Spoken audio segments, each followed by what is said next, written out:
Hi Joyriders, welcome to my big fat Nomad van life. I'm starting a new series called Clips and Coffee.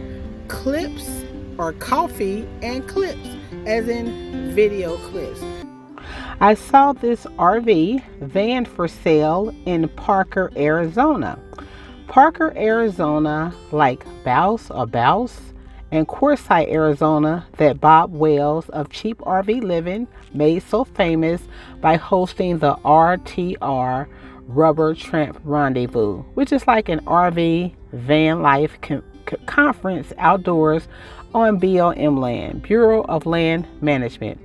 This type of RV would be perfect for someone who plans to live off grid for the majority of the time. If you do not want to live off grid, then this type of van would not work for you like in a city because you won't be able to park it just anywhere in the city. The type of van or RV you purchase, you have to really keep things like where do you plan to park, where do you plan to live, how do you plan to do your van or RV life. You have to keep things like that into consideration because with a van RV this size, you probably are going to have to pay for a lot in an RV park, or of course you can live off grid. Now, and things to consider when living off grid. Living off grid, you're living in the middle of nowhere. It's not like convenience like we have like paved streets. Here I am walking to my van. It's not like a convenient thing where you have like paved streets and just normal stuff. It's like off grid. Now the area that I was in like 3 areas. 2 of the areas were absolutely beautiful and one of the areas was not bad. But you have to keep that in mind. Do you want to live full time on Bureau of Land Management? It's beautiful, but you have to move around like every 14 days. Now I met people out there on Bureau of Land Management who do not move every 14 days. They stay as long as they want. Now I want to pause 1 second. I don't know if y'all saw that cart parked just in the middle of nowhere. Y'all please stop leaving y'all carts in Walmart. Take the time to put your cart back so that it doesn't hit somebody's car or beautiful van. But I digress. So if you are considering starting van life, the type of van you get is going to matter. A lot of people don't want to live in a mini camper van. So I converted my van into a mini camper van, and it's small, but I look at it like a cot in a pot. There's another van right behind this van that is for sale. I should have took a picture. Can you see the for sale sign right there in the window? I should have, okay, there you go.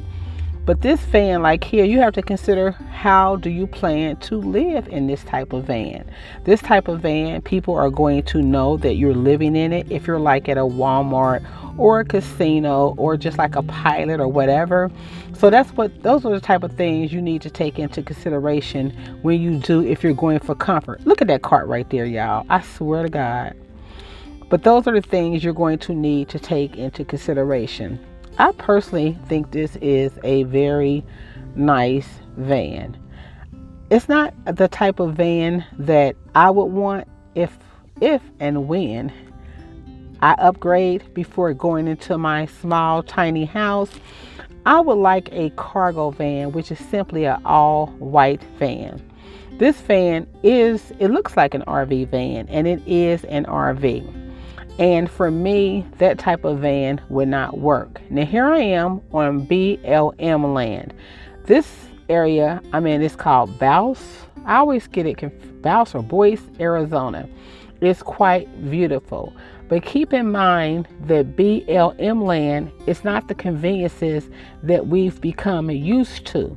So you don't know how to turn in on this land. It's not always cut and dry as to how to turn in on BLM land.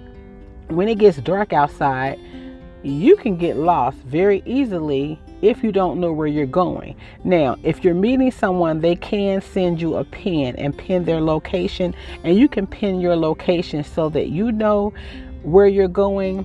You may not always have the best internet, but what you trade for modern day conveniences, you do have a lot of peace. Now here I'm moving to a different BLM land. This is in Tyson Wash, I believe this is where we were at. Tyson Wash on BLM land. Again, it's not cut and dry how you turn into BLM land.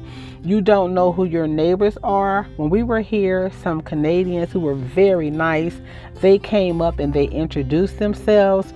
Most people, like you see those vans or whatever back there, they just kind of want to be left alone. Like that RV, sometimes you'll notice, see those two, that RV, those two RVs, those two people are parked together.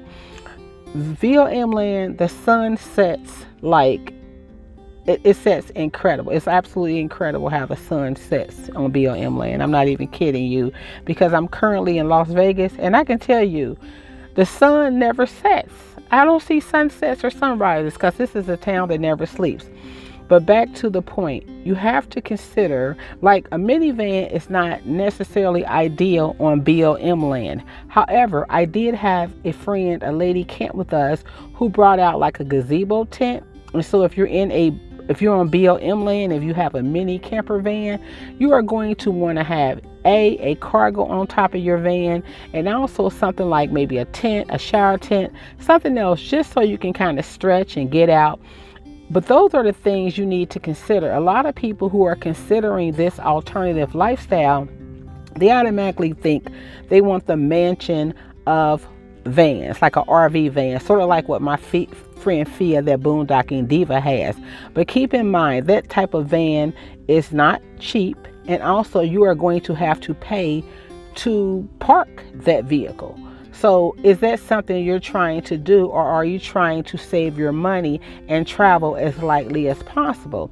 Now, as you can see, there is a very beautiful sunset. A very beautiful sunset.